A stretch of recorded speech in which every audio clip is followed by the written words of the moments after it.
Hello बच्चों, welcome in my chemistry class. हमने last video में जो फर्स्ट चैप्टर है haloalkanes and haloarenes, इसमें classification of haloalkanes and haloarenes इसके बारे में बताया था। आज हम इस वीडियो में नोमेनक्लेचर और preparation of alkyl halides discuss करेंगे। अब हम इस चैप्टर में कुछ ऑर्गेनिक कंपाउंड्स का नोमेनक्लेचर डिस्कस करते हैं। ऐसे डिटेल आपने 11th में सारे रूल्स इसके पढ़े हैं नोमेनक्लेचर के। यहाँ प्रैक्टिस के लिए कुछ क्वेश्चन आपको लेते हैं, क्योंकि 1 मार्क्स के एक क्वेश्चन होंगे आपके बोर्ड एग्जाम में। तो जैसे यहाँ पे पहला है CH3 CH2 CH2 Br। तो जब आप नंबरिंग करेंगे तो ऑब्वियसली फर्स्ट सेकेंड थर्ड, क्योंकि यहाँ ब्रोमीन फर्स्ट कार्बन से अटैच्ड है। जो नियरेस्ट फंक्शनल ग्रुप होता है कार्बन चेन का नंबरिंग हम उसी साइड से करते हैं। तो नेमिंग लिखेंगे तो इसका क्या हो गया कि 1 पे ब्रोमीन है तो 1 ब्रोमो, और चेन में 3 कार्बन है तो प्रोप रूट वर्ड, और सारा सिंगल बॉन्ड है तो 1 ब्रोमो प्रोपेन। सिमिलरली सेकेंड में कि CH3 CH CH3 Cl। अब यहाँ भी जब आप नंबरिंग करेंगे तो 1 2 3, या लेफ्ट से भी आप जा सकते हैं 1 2 3, क्योंकि सेकेंड पे ही क्लोरीन अटैच्ड है, इसलिए कोई इशू नहीं होगा। तो जब 2 पे यानी क्लोरीन है तो 2 क्लोरो, और चेन में 3 कार्बन है और सारा सिंगल बॉन्ड है तो 2 क्लोरो प्रोपेन। तीसरा लेते हैं CH3 CH CH3 CH2 Cl। अब यहाँ भी लॉन्गेस्ट, चूँकि सबसे पहले लॉन्गेस्ट चेन देखना होता है, तो लॉन्गेस्ट कार्बन चेन या तो 1 2 3, या ऐसे भी जाएंगे तो 1 2 3। तो ये नंबरिंग अगर हम करेंगे कार्बन चेन का 1 2 3, तो फर्स्ट पे क्या है क्लोरीन है तो 1 क्लोरो, 2 पे क्या है मिथाइल तो 2 मिथाइल, और फिर चेन में 3 कार्बन है तो प्रोपेन। अब एक इंपॉर्टेंट चीज़ यहाँ पे देखें, ये क्या है आइसो पोजिशन, यानी सेकेंड। मैंने पिछले वीडियो में बताया था कि अगर जो सेकेंड कार्बन में एक हाइड्रोजन हो तो वो आइसो है। तो CH यहाँ पे आइसो कंपाउंड्स जो है ये आइसो भी, यानी यहाँ आइसो क्लोरोप्रोपेन भी आप लिख सकते हैं।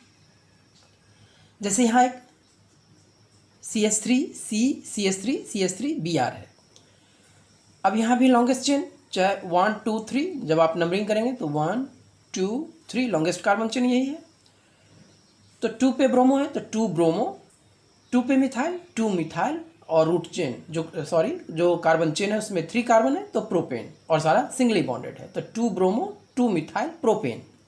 एक बात का ध्यान रखना है कि नंबर और लेटर के मिड में हमेशा डैश होता है, और अगर 2 कंजिक्यूटिव नंबर होगा जैसे 1 2, तो 1 और 2 के मिड में कॉमाज होता है। ये rules according to nomenclature rule.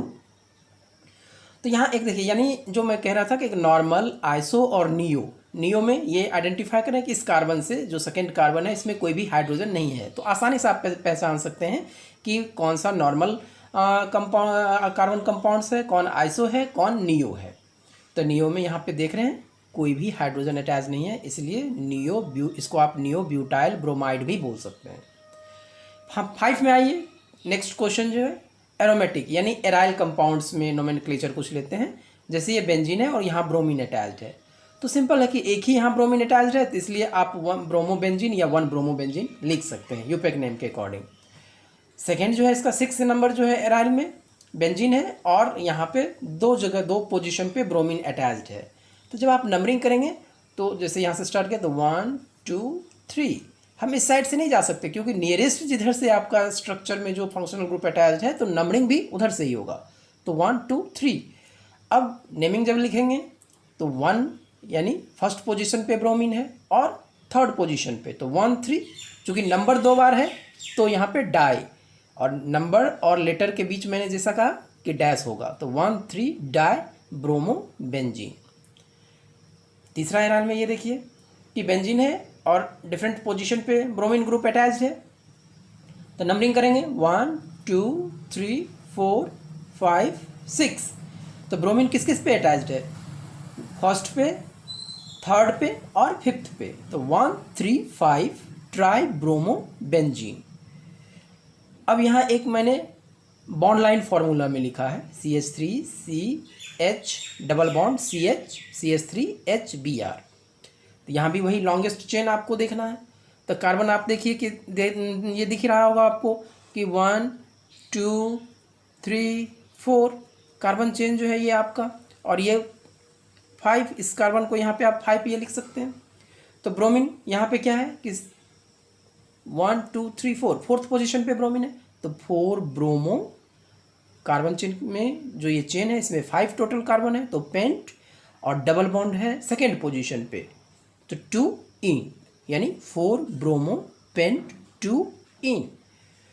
तो ये एक क्वेश्चन है जो बहुत इम्पॉर्टेंट है। ऐसे क्वेश्चन आपके एक्सरसाइज में भी हैं जिसको कि आप ज़रूर इसको बनाएं। यानी प्रैक्टिस के लिए यहाँ पे वही अभ्यास के ये 6 क्वेश्चन हैं, और इस क्वेश्चन को जो है आप इसका नेमिंग करें और प्रैक्टिस कर लें, जो कि एक क्वेश्चन आपका यहाँ से तैयार हो जाएगा। अब नेक्स्ट टॉपिक है हमारा नेचर ऑफ CX बॉन्ड, यानी कार्बन हेलोजन बॉन्ड। तो आप जानते हैं कि जो बॉन्ड लेंथ है वो कार्बन हेलोजन का वो CF से CI, यानी carbon fluorine to carbon iodine जो है वो इंक्रीज करता है। अब चूंकि ये हेलोजन एटम्स जो होता है that is more electronegative than carbon, and carbon halogen bond of alkyl halide is polarised by carbon atoms bear a partial positive charge and partial negative charge. यानी ये जो CX बॉन्ड है, तो halogen चूँकि जो ये इलेक्ट्रोनेगेटिव एलिमेंट्स है, तो यहाँ अगर आप फ्लोरीन लेते हैं तो फ्लोरीन, क्लोरीन, ब्रोमीन, आयोडीन, कोई भी यहाँ पे X के जगह हो सकता है, तो पार्शियल यहाँ पे नेगेटिव चार्ज और इस कार्बन पे पार्शियल पॉजिटिव चार्ज होता है। यही रीज़न है कि ये पोलराइज्ड बॉन्ड, यानी कार्बन और हेलोजन बॉन्ड जो होता है that is due to partially positive charge, it is polarised. अब हम अल्काइल हैलाइड का जो है वो method of preparation of alkyl halide ये देखते हैं, जिसमें फर्स्ट है फ्रॉम अल्कोहल। तो अल्कोहल जैसे फर्स्ट ले रहे हैं कि ROH, आर कोई भी आप यहाँ पे मिथाइल, इथाइल, प्रोपाइल कुछ भी हो सकता है, एक आप बनाएंगे तो ऑटोमेटिक जैसे आप यहाँ पे ROH, आर की जगह पे मिथाइल लेते हैं तो CH3OH हो जाएगा।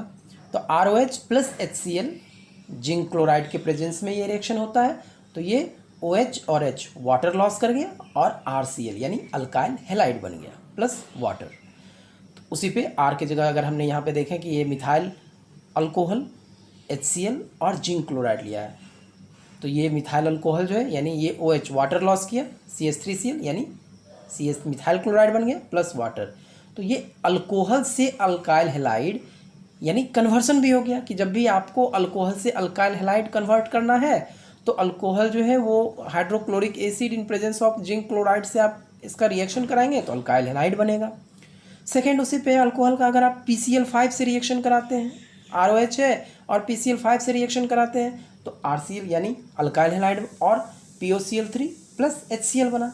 तो जैसे R की जगह पे यहाँ मैंने C2H5 लिया है तो C2H5OH प्लस PCl5, तो C2H5Cl plus POCl3 plus HCl।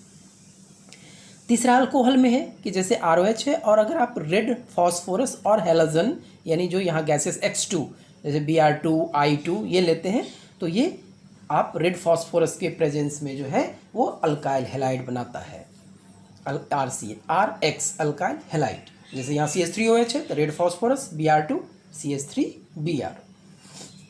Next जो है ROH प्लस SOCl2, ये सबसे इंपॉर्टेंट रिएक्शन है, ज़्यादातर एग्जाम्स में ये पूछा गया है। ROH प्लस SOCl2 तो ये भी RCl plus SO2 plus HCl, यानी यहाँ पे R पे C2H5 अगर हम लेते हैं OH यानी ROH है तो SOCl2 C2H5Cl plus SO2 plus HCl। Next है फ्रॉम हाइड्रोकार्बन, जिसमें from alkane by free radical halogenation.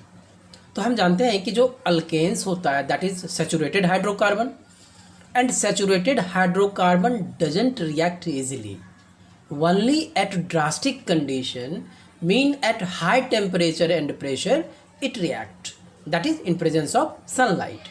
तो जैसा कि हमने लास्ट क्लास में एक फ्री रेडिकल मैकेनिज्म पढ़ा होगा, जैसे ये मीथेन है CH4 प्लस Cl2, तो CH4 प्लस Cl2 है इन प्रेजेंस ऑफ सनलाइट तो ये बनाता है CH3Cl प्लस HCl। तो ये देखिए फ्री रेडिकल मैकेनिज्म कैसे शो करता है।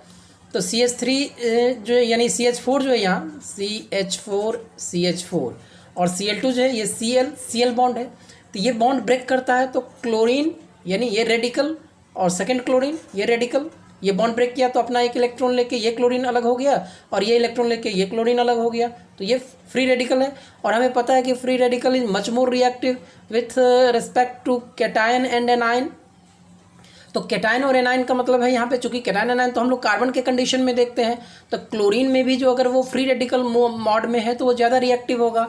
और ये मीथेन से अगर एक हाइड्रोजन यहाँ रिमूव होगा तो ये बनेगा मिथाइल रेडिकल और प्लस हाइड्रोजन रेडिकल, यानी ये रेडिकल फॉर्म में आ गया। अब ये एक और एक HCl बन गया और यहाँ पे जो CH3 है ये रेडिकल यानी मिथाइल रेडिकल और क्लोरीन जो है ये रेडिकल मिथाइल क्लोराइड बन गया। तो this is called free radical mechanism. तो सिमिलरली यहाँ पे क्या है कि ये जो फ्री रेडिकल मैकेनिज्म है इसमें यहाँ लिया गया है ब्यूटेन को इन प्रेजेंस ऑफ सनलाइट। तो ये ब्यूटेन में जो क्लोरीन जब ये फ्री रेडिकल मैकेनिज्म शो करेगा तो या तो फर्स्ट पोजीशन पे भी आ सकता है और सेकंड पोजीशन पे, अगर लेफ्ट से भी करिए या राइट से भी करिए, राइट से कर रहे हैं तो एक क्लोरीन यहाँ फर्स्ट पोजीशन पे भी आ सकता है। और चूंकि ये जो फर्स्ट पोजीशन पे आएगा तो ये बना हमारा ब्यूटाइल क्लोराइड बनेगा, और जब सेकंड पोजीशन पे जो कि माइनर बनता है वो हमारा हो गया 2-क्लोरो-ब्यूटेन हो गया। राइट साइड से भी अगर आप देखें तो यही फर्स्ट और सेकंड होगा, तो ये कोई इशू नहीं होगा, आपको देख लें जैसे ब्यूटेन के कंडीशन में। नेक्स्ट है फ्रॉम अल्कीन। तो अल्कीन में अब आइए एडिशन ऑफ हाइड्रोजन हेलाइड, यानी अगर हम एक्स के जगह पे फिर वही Cl-Br कोई भी हेलोजन जो है वो एलिमेंट ले सकते हैं आप। तो ये डबल बॉन्ड यहाँ C इथीन लेते हैं, जैसे ये C यहाँ H है, ये H इथीन हो गया। चूँकि ये कंपाउंड सिमेट्रिकल हो गया, तो सिमेट्रिकल हो गया यहाँ, फिर जब हम HX से कराएंगे तो किसी भी कार्बन पे H आ सकता है या किसी पे भी ये X यानी हेलोजन ग्रुप आ सकता है। तो जो कंपाउंड बनेगा ये डबल बॉन्ड ब्रेक किया, यहाँ पे आ गया फर्स्ट पे, यहाँ जो है ये हाइड्रोजन इस कार्बन में आ गया और X जो है ये इस कार्बन यानी इस कार्बन पे यहाँ पे आप देख रहे हो हेलोजन आ गया। इसका मतलब है ये इथाइल क्लोराइड जो है वो कंपाउंड बना, अगर X हम क्लोरीन लेते हैं तब। नेक्स्ट एक एग्जाम्पल लेते हैं, CH3 CH double bond CH2 plus HI, CH3 CH2 CH2I बना प्लस CH3 CHI CH3, यानी I यहाँ सेकेंड पोजीशन पे ना बना। तो अब ये देखिए यहाँ पे सबसे इंपॉर्टेंट बात ये है कि ये कंपाउंड जो है वो सिमेट्रिकल नहीं है, क्योंकि ये जहाँ डबल बॉन्ड है उसके लेफ्ट साइड में 2 कार्बन है और राइट साइड में 1 कार्बन है। तो ये जब कंपाउंड अनसिमेट्रिकल अल्कीन में जब हाइड्रोजन हेलाइड जो है रिएक्ट करता है, आपको याद होगा कि मार्कोनिकॉफ रूल्स आपने 11th में पढ़ा है, मार्कोनिकॉफ और एंटी मार्कोनिकॉफ रूल। तो मार्कोनिकॉफ रूल के अकॉर्डिंग में जो इलेक्ट्रोनेगेटिव ग्रुप है वो अगर मार्कोनिकॉफ रूल्स फॉलो करते हैं तो इलेक्ट्रोनेगेटिव ग्रुप उस कार्बन के पास आएगा जहाँ कम हाइड्रोजन है, और इलेक्ट्रोपॉजिटिव ग्रुप जिस कार्बन के पास ज़्यादा हाइड्रोजन है वहाँ जाएगा। तो यहाँ प्रोडक्ट जो 2 बना है तो मेजर जो प्रोडक्ट बनेगा यानी जहाँ सेकंड पोजीशन पे ये आयोडीन आया हुआ है, और जो फर्स्ट पोजीशन पे ये आया हुआ है वो क्या बना, माइनर प्रोडक्ट बना। नेक्स्ट है एडिशन ऑफ हेलोजन, यानी ये इथीन है, इसमें Br2 in presence of CCl4 जब रिएक्शन करा रहे हैं तो Br2 यानी ये Br जो है यहाँ पे डबल बॉन्ड ब्रेक करेगा, एक ब्रोमीन इस कार्बन पे और एक ब्रोमीन इस कार्बन पे आ गया, तो Br CH2 CH2 Br हो गया। अब नेक्स्ट एक हम देखते हैं जो मोस्ट इंपॉर्टेंट है, that is halogen exchange reaction. Halogen exchange reaction में अब यहाँ से नेम रिएक्शंस भी आपके स्टार्ट होते हैं, जिसमें फर्स्ट है फिंकेल्स्टीन रिएक्शन। फिंकेल्स्टीन रिएक्शन में क्या होता है कि when alkyl halide is treated with sodium iodide in presence of dry acetone gives alkyl iodide and sodium halide। X के जगह पे क्लोरीन और ब्रोमीन आप ले सकते हैं। यानी यहाँ पे आप देख रहे हैं कि ये हेलोजन का एक्सचेंज हो रहा है, X के जगह पे I और I के जगह पे X आ जा रहा है, तो इसलिए ये अल्काइल यानी in presence of dry acetone हो रहा है। तो such reaction are called Finkelstein reaction, जिसमें फिर से इसको एक बार मैं समझा दे रहा हूँ आपको कि when alkyl halide is treated with sodium iodide in presence of dry acetone gives alkyl iodide and sodium halide, that is Finkelstein reaction। Halogen exchange में ही सेकेंड है स्वार्ट रिएक्शन। इसमें भी क्या होता है कि जो अल्काइल हैलाइड है यहाँ पे that is treated with metallic fluoride. In metallic fluoride में जैसे AgF, यहाँ भी देखिएगा कि हेलोजन एक्सचेंज हो रहा है, Br के जगह पे F और F के जगह पे Br, यानी एक्सचेंज ऑफ हेलोजन। तो स्वॉट रिएक्शन में क्या हो गया कि व्हेन अल्काइल क्लोराइड्स और ब्रोमाइड्स, यहाँ पे क्लोरीन भी ले सकते हैं, are treated with metallic fluoride gives alkyl fluoride and silver bromide. आप साइड प्रोडक्ट नहीं भी लिखेंगे कोई दिक्कत नहीं है। Such reaction is called Swarts reaction. Clear है?